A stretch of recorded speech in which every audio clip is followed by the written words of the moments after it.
우리가 삶을 살다가 종종 의문을 가질 때가 있죠.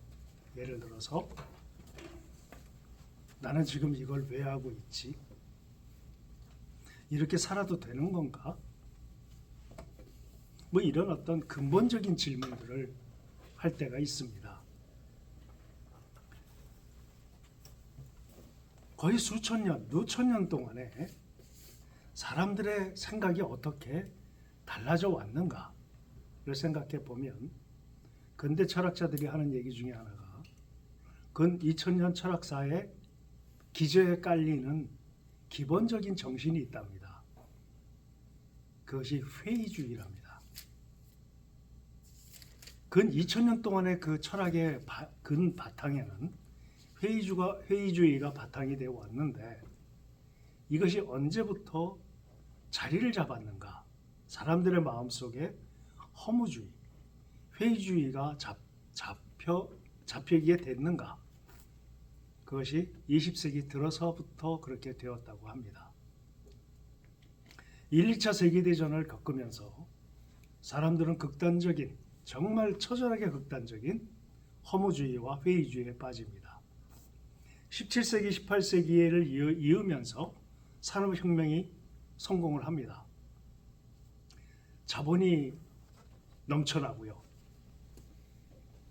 17세기, 18세기면 자본주의가 늘어나면서 교회들이 신앙을 잡지 못하고, 다시 말씀드리면 사람들이 신을 놓게 되는, 점점 신을 대신할 만한 것들을 찾기 시작하는 시작이 여러분 잘 아시다시피 르네상스서부터 시작해서 산업혁명을 이어오면서부터 계속해서 반복적으로 일어났던 사실들입니다. 더군다나 인간의 이성과 과학의 발전으로 사람들이 그렇게 생각하는 것뿐만이 아니라 철학적으로도 여러분 아시다시피 정반합이라고 하는, 변증법이라고 하는 해겔의 철학이 전 유럽을 휩쓸고 있었던 시절이 바로 17세기, 18세기까지의 일들입니다. 사람들은 자신들의 이성과 과학적인 발전, 또 자본주의의 발달, 이런 것들로 인해서 자신들의 삶이 행복해질 거라고 생각을 했어요. 그런데 1, 2차 세계대전을 겪은 인류는 극단적인 허무주의에 빠집니다. 그래서 사람들은 자신의 삶을 아주 냉철하고 아주 면밀하게 판단을 하고 지켜보기 시작을 했지요. 또 생각을 합니다. 철학이 얘기해 줘야 되는 것은 제가 생각할 때에는 뭐 나는 누구인가, 어떻게 살 것인가 하는 것이 아니라, 그러니까 살아야 돼, 말아야 돼, 사는 게 맞아, 자살하는 게 맞아, 죽는 게 맞아, 사는 게 맞아 라고 하는 질문에 답을 해야 된다고 생각을 하는 것이 철학의 유용성이라고 저는 생각을 합니다. 물론 이것도 배운 거지요. 여러분 잘 아시는 이방인이라는 책을 쓴 까미가 한 얘기죠. 철학은 무수한 얘기를 할 필요가 없다. 이러한 삶이라도 살아야 되는가 말아야 되는가를 설명해 줘야 되는 게 철학의 근본적인 대답이다. 사람들의 삶을 보는 거지요. 사람들은 허무주의에 빠졌어요. 자신이 보내는 시간적 가치와 행위적 가치를 더 이상 가치로 보지 않는 시대가 20세기부터 시작이 되었다는 얘기입니다. 반복적인 삶, 반복되는 삶 속에 의미를 찾기 힘든 삶. 지금 나는 반복적으로 회사를 다니고 있고, 농민들은 반복적으로 농사를 짓고 있고, 동일하게 이러한 삶을 계속 사는 게 맞는가? 거기다가 자본의 결핍이 오는 사람들, 정신적인 결핍이 오는 사람들은 도대체 어떡하란 말인가? 교회는 여기에 대해서 뭐라고 답을 주고 있는가? 우리 한번 스스로 생각을 해야 합니다. 저는 이런 생각을 해봤어요. 병원을 다닐 때입니다. 주기적으로 병원을 다닐 때가 있었는데 원목가 쪽에서 누군가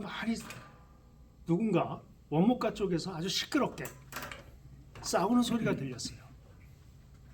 돈이 없는 분이 수술을 해야 하는데 아마 수술 비용을 내라고 했던 모양입니다.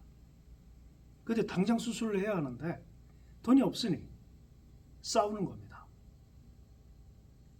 그래서 그걸 이렇게 지켜보면서 이런 생각이 들었어요. 참 합리적이지 않다. 뭔가 이치에 안 맞는다. 병원이란 곳이 돈이 있어야 사는 곳이구나. 이 병원 건물에는 그 병을 고칠 수 있는 의사들이 가득 차 있는데 돈이 없으면 못 고치는구나. 이건 합리적이지 않다라는 생각을 불현듯 하게 됐습니다. 지금 소련하고 러시아하고 우크라이나가 전쟁을 하고 있어요. 우크라이나 병사가 한 10,000명 죽었다고 그러죠. 러시아 군인이 한 30,000이 죽었답니다. 그런데요, 푸틴이 사는 것을 얼마 전에 인터넷에서 보니까 굉장히 호화롭게 살고 있더라고요. 한 지도자가 자국의 젊은이들 전쟁터에 내보내고 그들은 그렇게 죽어가는데 당사자는 그렇게 살고 있다. 합리적이지 않다 생각이 들었어요. 이걸 도대체 어떻게 설명해야 되지? IMF를 겪을 때 일입니다. IMF 때문에 얼마나 많은 사람들이 대한민국에서 고통을 받았습니까? 그런데 그 당시에 자본이 퉁퉁한 재벌가의 2세, 3세들이 모인 파티 장소에서 그 건배사를 하는데 이런 건배사가 있다고 합니다. 이대로 가자. 돈이 돈을 모아주고 자신들의 부가 더 차고 넘치는 기회다라고 여겼고 그렇게 행위를 했다는 얘기죠. 그러나 서민들은 무참하게 깨져나갔습니다. 이렇게 불합리하고 정말 이상한 현상들을 보면서 개인적으로 생각을 해봤어요. 하나님 뭐라고 하시는가? 여기에 대해서 교회는 뭐라고 답을 주는가? 줘야 하는가?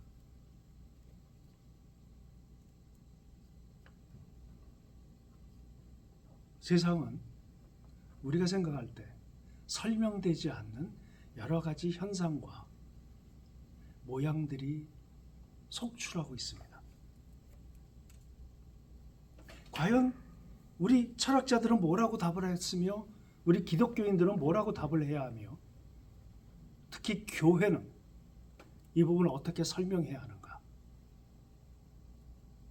이거는 고질적으로 제가 갖고 있는 의문입니다. 의문이었습니다. 좀 답답했어요. 많이 답답했어요. 다시 말씀드릴게요. 세상은 부조리로 가득 차 있습니다. 부조리가 뭐죠? 이성적으로 논리적으로 설명이 불가능한 것을 불가능한 현상을 부조리라고 할 수 있습니다. 해결할 수도 없고요. 방법이 없어요. 이것들에 대해서 대답을 누가 하는가? 이 세상이 왜 이런가? 하는 이 대답을 누가 하는가를 보니까 철학자들이 하고 있었습니다. 선하게 살면, 착하게 살면 거기에 따른 어떤 보응이 선한 아름다운 것이 보응이 있을 것이며 악하게 살면 나중에 그만한 합당한 보응이 있을 거다. 선과 악에 대한 그 이분법적인 어떤 논리로 접근해 왔을 때 우리 기본적으로 사람들은 선한 사람은 끝까지 선하게 살면 반드시 거기에는 어떤 보응이 있다. 악하게 살면 악하게 사는 대로 악한 보응이 처절한 보응이 있을 것이다. 그걸 권선징악의 하나의 결과물이라고 할 수 있어요. 그렇습니까? 너무나 선하고 착하게 살던 분들이 너무나 낙후된 삶을 살다가 돌아가시는 경우가 허다하고 누가 봐도 악한 인간인데 끝까지 떵떵거리고 사는 그런 경우를 우리는 보고 있지 않습니까? 어떻게 설명이 가능할까요? 이렇게 부조리한 삶의 형태 가운데 있는데요. 여기에 대해서 설명한 글을 제가 읽은 적이 있습니다. 조금 공부를 한 적이 있어요. 이렇게 얘기를 합니다. 세상은 원래 그래. 원래 그러니까 그거 그냥 받아들여. 그런 상태에서의 너희의 삶을 살아. 이렇게 얘기한 두 사람이 있습니다. 인간은 결코 행복할 수 있는 존재가 아니야. 인간은 그러한 부조리한 가운데 처할 수밖에 없는 삶을 살 수밖에 없고요. 그렇기 때문에 그대로 그 안에서 살되 너희에게 다가오는 부조리를 직시하고 그것을 바라보면서 그것을 이겨내기 위해서 애를 써야 돼. 그것이 우리 인간의 삶이야. 라고 얘기한 아주 대표적인 두 사람이 있었어요. 여러분 떠오르실 겁니다. 니체가 그랬죠. 니체는 이렇게 얘기를 했어요. 인간은 행복의 다리를 다 건널 수 있는 존재가 아니다. 다 다리 위에서 죽는다는 얘기예요. 결코 행복을 찾을 수 없고 완성시킬 수 없다고 얘기를 합니다. 까미는 부조리란 책을 쓰면서 거기에 그렇게 얘기를 합니다. 어차피 부조리하다. 세상 자체가 부조리하다. 그러니까 그걸 그대로 그 부조리한 상태에서 부조리를 받아들이고 부조리를 직시하면서 나름대로의 반항적인 삶을 살아라. 그렇게 얘기를 했습니다. 이게 철학자들이 내놓은 결론이에요. 그러면 이렇게 부조리한 상태를 교회는 어떻게 설명하는가? 목사님들은 이걸 어떻게 이런 부조리한 상태를 설명할까요? 젊은 시절에 끊임없이 찾아 헤맸습니다. 뭐라고 하시는가? 중년이 넘도록 40대 이후부터 한번 찾아보기 시작했어요. 교회는 뭐라고 설명을 해야 하는가? 성경은 뭐라고 설명해야 하는가? 제가 내린 결론은 너무나 단순했습니다. 그런데 이거 외에는 답이 아니다 라는 생각이 들었어요. 인기 없는 주제입니다. 교회에서 별로 얘기를 안 하고요. 이 주제로 얘기하면 그냥 지레 포기를 하는 건지 의미가 없다고 생각하는 건지 사람들에게 별로 반응이 없어요. 그러나 해야 합니다. 여러분, 예수님께서 기독교는 뭐라고 답해야 되는가? 우리 예수님에게서 찾아야 합니다. 제가 누누이 말씀드렸던 것처럼 예수님은 이 땅에 왜 오셨느냐면 하나님을 대신한 왕으로서의 하나님 나라의 왕으로서의 역할을 하시기 위해서 오셨고요. 그 다음에 하나님 나라의 복음을 우리 인간들이 가져야 할 근원적인 해결점, 복음을 알려주시기 위해서 선지자 역할을 하시기 위해서 오셨고요. 그 다음에 인간의 죄를 대신해서 인간의 죄를 대신한 속죄물로 오셨어요. 십자가에 달리시기 위해서 오셨어요. 그분이 얘기를 하십니다. 뭐라고 얘기를 하셨냐면요. 세 계명을 너희한테 주는데 너희는 서로 사랑해라 하셨어요. 여러분, 사랑이란 주제가 그렇게 인기 있는 주제가 아니죠. 남녀 간의 사랑, 에로스적인 사랑, 감각적인 사랑, 이성적인 사랑에 관심이 많아요. 누천년에 이은 문학의 주제니까요. 그러나 사람을 살리는 사랑, 인류를 구원할 수 있는 이 대주제인 사랑에 대해서는 그렇게 관심들이 많지 않습니다.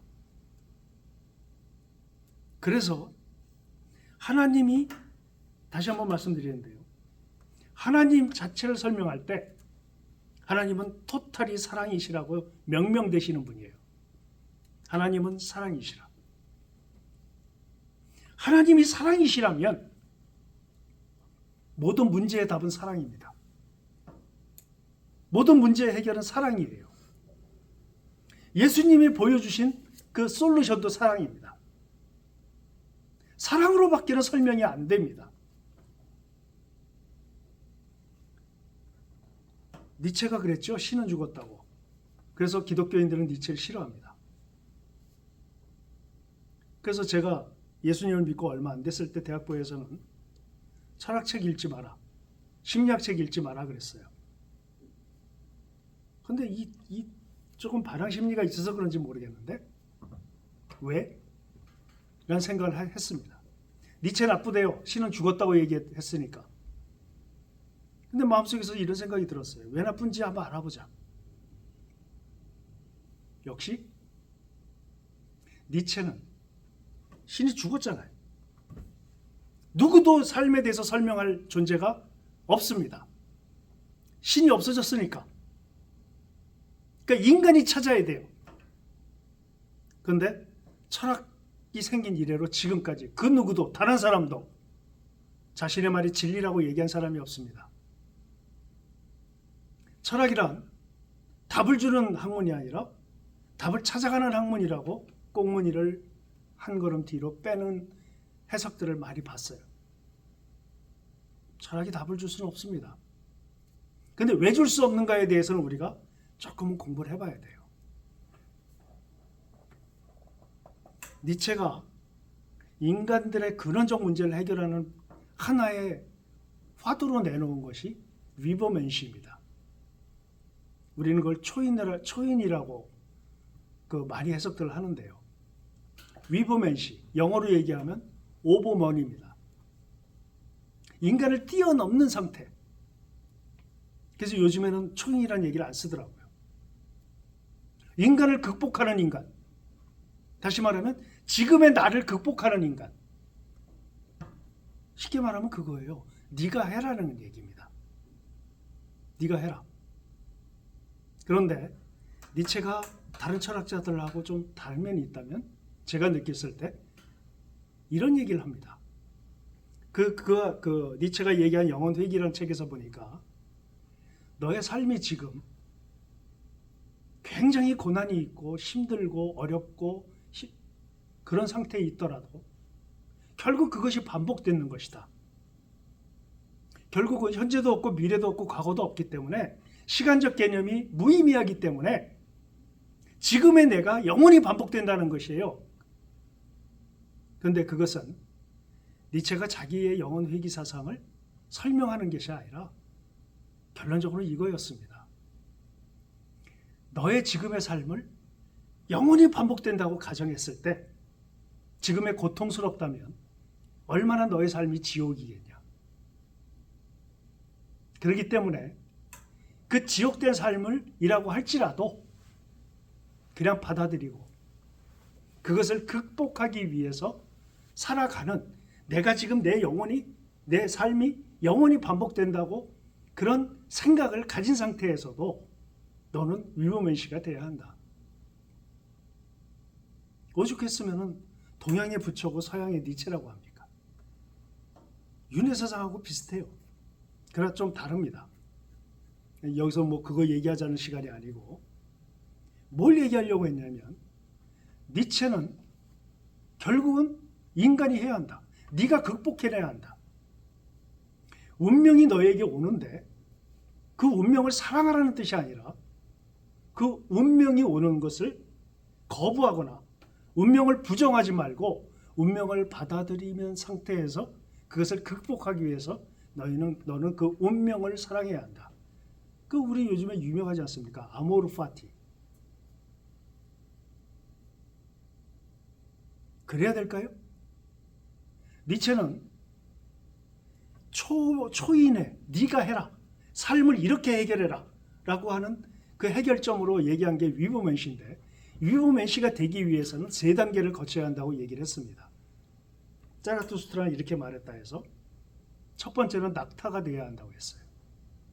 두 번째는 사자가 되어야 하고 마지막에는 어린아이가 되어야 한다고 했습니다. 낙타는 뭐죠? 무조건적인 삶을 받아들이는 존재입니다. 낙타는 많이 물건을 싣고요. 사막에서 삽니다. 얼마나 낙타가 고역스러운 삶을 삽니까? 그걸 인간으로 보는 거예요, 니체는. 그 낙타가 무릎을 꿇어요. 짐을 싣게 합니다. 자기의 등에. 끊임없이 사막을 살면서 인간들을 돕죠. 그것이 우리 인간이라는 걸 받아들이라는 얘기예요. 삶 자체가 그렇다는 겁니다. 두 번째, 사자가 돼야 된대요. 그것을 극복하는 용맹함이 있어야 된대요. 낙타의 삶을 극복하는. 그 다음에는 순수의 열정으로 정직과 순수, 어린이와 같은 그러한 정체성을 내면에 가지고 있어야 한다고 얘기를 했습니다. 니체가 위대하다고 사람들이 얘기하는 이유가 여기 있구나. 이 사람은 나름대로 답을 찾았구나. 이렇게 해답을 주는 사람이 많지 않았다고 생각이 들어요. 근데 여러분 아시다시피 니체가 어느 날 길을 걷다가요, 웅덩이에 빠져서 나오지 못하는 말을 채찍질하는 그 말을 끌어안았다고 했죠. 그리고 나서 10년 동안 정신병원에 입원을 합니다. 그리고 나서 죽어요. 여러 철학자들이 얘기를 했습니다. 왜 니체가 말을 끌어안고 울었을까? 전 나름대로 이런 생각을 했어요. 니체는 본 거다. 그렇게 사람들에게 자기의 책을 자랑하고 위대한 책이라고 얘기를 했으며, 이것이 낙타의 삶, 사자의 삶, 어린아이의 삶을 순차적으로 이겨나갈 때 위로맨시가 될 수 있다고 얘기했던 그 니체가 불가능하다는 걸 알지 않았을까? 인간이 스스로가 3단계를 뛰어넘기가 쉽지 않다, 어렵다. 그래서 울지 않았을까? 낙타와 자기를 동일시하지 않았을까 하는 생각을 해봤어요. 짧은 시간에 핵심만 말씀드리려고 했더니 조금 시간이 많이 갔는데요. 결국 인간은 지금에 있는 이 상태의 삶, 이 상황, 이러한 것들을 그냥 받아들일 수밖에 없다라는 게 모든 철학자들의, 특히 실존주의 철학자들의 주장입니다. 세상은 원래 이렇다. 원래 이렇기 때문에 이 상태에서 우리는 받아들이고 살아야 한다. 원래 이렇게 된 것에 대해서 제가 누누이 말씀을 드렸습니다. 하나님의 시작과 인간의 시작은 달랐다. 하나님은 시작이 사랑이셨고, 인간은 육신의 정욕, 안목의 정욕, 이생의 자랑을 스타트 라인에 세워놓고, 골로 세워놓고 스타트 라인에 섰다 라고 말씀을 드렸어요. 창세기 공부할 때 말씀드렸죠. 인간이 만들어내는 것은 이 세 가지 욕망을 이루기 위한 모든 것의 결정입니다. 그런데 하나님의 시작은 너무 달라요. 하나님은 사랑이십니다. 그래서 사랑입니다. 사랑이 온 인류의 문제를 해결할 수 있습니까? 그럼 전 이렇게 주장을 합니다. 할 수 있다고요. 인간 모두가 사랑한다면 된다고요. 그러나 불가능하지요. 제가 어제 그래 본 적도 없고요. 역대 교회들도 캐톨릭을 비롯해서 수많은 교회들이 사랑을 표명하는 것이 아니고 인간의 세상에 따라가는 욕망의 스타트라인에 서 있는 교회들, 사람들에게 사랑을 가르쳐 주지 않는 교회들, 여기 서 있는 목사부터 저부터 시작해서 회개해야 된다고 생각을 합니다. 교인들이 사랑을 몰라요. 그래서 제가 사랑의 특징에 대해서 매번 실질적인 부분들을 얘기를 하고 있습니다. 첫 번째는 존중을 말씀드렸어요. 두 번째는 그게 아직 안 올라왔다고 그랬지. 두 번째는 아끼는 것이라고 말씀드렸습니다. 아끼는 것에는 반드시 희생이 수반돼야 한다고 말씀드렸어요. 오늘은 길지 않은 시간이지만 또 한 가지 말씀을 드리겠습니다. 누군가 이런 질문을 하더라고요. 그가 나를 사랑하는지 안 하는지 어떻게 알 수 있습니까? 내가 그를 사랑하나? 어떻게 알 수 있을까요? 라는 질문을 받은 적이 있어요. 그래서 이렇게 대답했던 기억이 있습니다. 사랑한다면 질문을 하게 된다. 한번 볼까요? 제가 경비로 일하는 회사에 2년째 만나고 있는 사람이 있습니다. 매일 만나죠. 매일 만나는데 저는 그 사람한테 끊임없이 질문을 했습니다. 고향이 어디예요? 요즘에 뭐에 관심이 많아요? 끊임없이 질문했어요. 전도해야 되니까요. 목사가 이중직을 갖는데 전도해야 되잖아요. 근데 2년이 지났는데 그 사람은 나한테 단 한마디도 질문한 적이 없습니다. 그래서 생각을 했어요. 내가 그렇게 매력이 없는 사람인가? 그래서 사람들한테 물어봤습니다. 7년, 10년 장기 근속한 그 임원들도 있고요. 그 바로 옆에서 일하는 사람, 한 5, 6년 같이 일한 사람에 대해서 이렇게 물어보는데요. 단 한 가지도 설명을 못 하더라고요. 질문이 사라진 시대입니다. 관심이 없어요. 사랑할 대상이 아닌 겁니다. 이걸 어떻게 할 수 있을까요? 하나님에게 찾으면 되지요. 하나님은 아담에게 질문을 하십니다. 너 어디 있니? 먼저 질문하세요. 그래서 이래저래 해서 내가 숨었어요. 그랬더니 또 질문하십니다. 우리는 성경 처음부터 보게 돼요. 여러분, 사랑하면 궁금한 게 많아지지 않아요? 이게 일반적이지 않을까요? 심리적으로?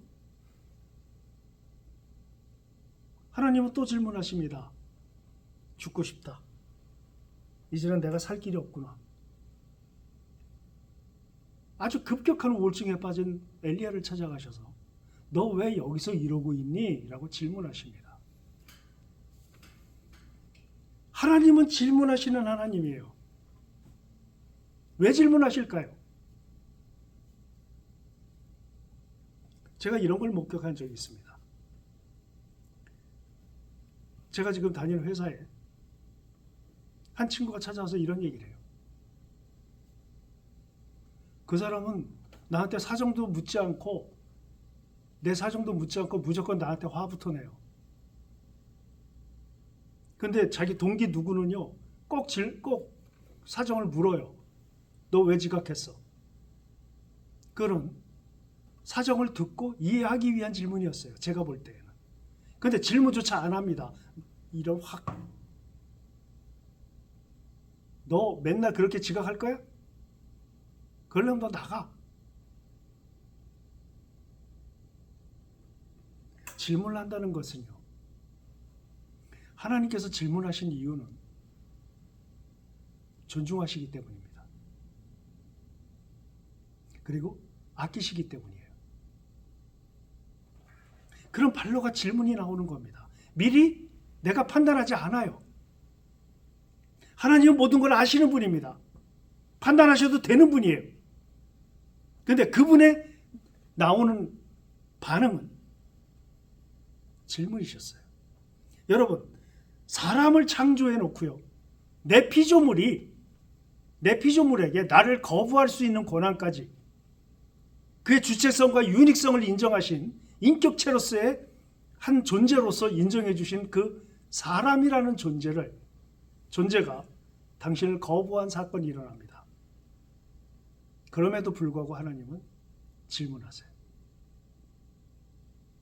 대답을 듣기를 원하시는 거예요. 그분의 이 죄를 범한 인간의 끝 언저리에 그분은 뭘 준비하셨는가? 우리는 알고 있죠? 가죽옷을 준비하셨고요. 제사를 준비하셨어요. 그 죄에 대한 해결점을 누가 만들었냐면 하나님이 만드셨어요. 여러분 잘 아시잖아요? 나뭇잎으로 가린, 치부를 가린 인간에게 가죽옷을 입히십니다. 그리고 아담과 하와에게 제사의 방법을 알려주셨어요. 해결하는 거 아닙니까, 죄를? 가죽옷도 그렇고 제사도 그렇고요. 너희의 죄의 문제는 이렇게 해결해. 알려주신 거예요. 하나님은 거기까지 준비를 하셨어요. 우리 성경을 통해서 알 수 있습니다. 하나님은 문제를 해결해 주셨어요. 인간의 근원적 문제를. 그러면 우리는 하나님께 찾아야지요. 뭐를? 우리 문제를. 우리가 지금 이 부조리하다고 느껴지는 세상에 처한 이 상황을 하나님께 찾아야지요. 근데 하나님은 알려주셨습니다. 하나님은 사랑이시라. 하나님은 본질 자체가 사랑이시라. 그러면 하나님의 대답도 사랑이고요. 하나님의 해결점도 사랑이고요. 하나님의 과정도 사랑이고 하나님의 결론도 사랑입니다. 왜냐하면 하나님 본질 자체가 사랑이시니까. 그럼 우리는 하나님을 따르는 백성이며 하나님의 자녀예요. 내 자녀가 나를 닮는 건 당연한 겁니다. 하나님을 닮는 건 당연한 거 아니에요? 그럼 우리는 사랑해야 합니다. 안 되죠, 사랑이 잘. 그래서 말씀드리는 것이 사랑의 지점에 도달하기 위한 사랑이 목적지로 되어 있는 스타트 라인에 서야 한다고 말씀을 드린 겁니다. 딴 데 서 있는 게 아니고요. 우리는 빨리 달리지 못하지만 꾸준히 사랑을 향한 온전함을 가지고 신실함을 가지고 사랑을 향해서 달려가야죠. 완벽한 사랑을 구현하지 못하더라도 하나님이 성경에서 말씀하신 해결점은 사랑이었습니다. 그리고 예수님이 결론적으로 말씀하시죠. 새 계명을 너에게 주는데 서로 사랑해라. 세상의 많은 문제들을 볼 때 사랑하는 것이 답이라고 하는 것이 너무 왜소한 느낌으로 다가올 수 있어요. 그러나 하나님이 사랑이시고 예수님이 그 사랑을 명령하십니다. 서로 사랑하라고. 사랑이 해결입니다. 그래서 우리는 작게나마 하나씩 실천해 가야 합니다. 일단 존중하십시오. 그리고 아껴주세요. 그리고 질문하십시오. 질문한다는 것은 관심의 표명이고 질문을 시작함으로 인해서 관심이 생기기도 합니다. 옆에 반복적으로 나와 함께 살 사람들이 있다면 끊임없이 존중하며 아껴주고 질문하십시오. 하나님을 닮아가자는 겁니다. 그래서 하나씩 이렇게 삶에 사랑을 적용해 보면서 하나님의 사랑의 본질을 나의 본질로 받아들이고 성령님께서 나를 사랑의 사람으로 재창조하시기를 내 스스로를 성령님께 맡겨드리는 그것을 위해서 이제부터 우리는 사랑이 고린 지점으로 되어 있는 스타트 라인에 서야지. 이생의 자랑, 욕망, 이 욕망을 목적으로 하는 스타트 라인에 서 있는 그 자리에서 우리는 옮겨와야 합니다. 사랑이 골로 되어 있는, 목적으로 되어 있는 스타트 라인으로 우리의 삶의 일부분 한 영역이라도 이제 사랑의 영역으로 바꿔가야 합니다. 이것이 교회가 내야 할 설명이고요. 목사들이 세상 문제를 해결하기 위한 시작점으로 설명해야 될 가장 강력한 주제라고 저는 생각을 합니다. 예수님 인간들에게 명령하신 거 몇 개 안 돼요. 잘 생각해 보십시오. 신약 공관복음을 읽어보세요. 뭘 명령하셨죠? 하나님을 믿으라는 거죠. 믿으라 말 명령하셨어요. 그리고 회개하라 명령하셨어요. 그리고 사랑하라 명령하셨어요. 예수님 명령 많이 안 하셨습니다. 전 그게 처음에는 의아했어요. 왜냐? 왜 안 하셨을까요? 많은 게 필요치 않았기 때문입니다. 그거면 되기 때문이에요. 사랑이 없는 교회, 사랑이 없는 교인, 가정이 온전할 리 없습니다. 크리스찬 가정들이 크리스찬임에도 불구하고 가정들이 깨어져 나가는 이유가 뭘까요? 사랑을 모르기 때문입니다. 교회가 왜 쪼개질까요? 존중이 없기 때문입니다. 사랑하지 않으면 존중하지 않습니다. 막대해요. 언어가 거칠어지죠. 아껴주지 않습니다. 희생이 없이 사랑한다고 언어적 유의만 남발이 돼요. 이제는 여러분에게 또 한 가지 솔루션을 제공합니다. 적용점을 질문하십시오. 질문해 주세요. 질문에 꼬리를 물더라도 질문하는 사람이 됩시다. 거기서부터 사랑이 시작됩니다. 다음 주에도 우리가 사랑에 대해서 계속 살펴보겠습니다.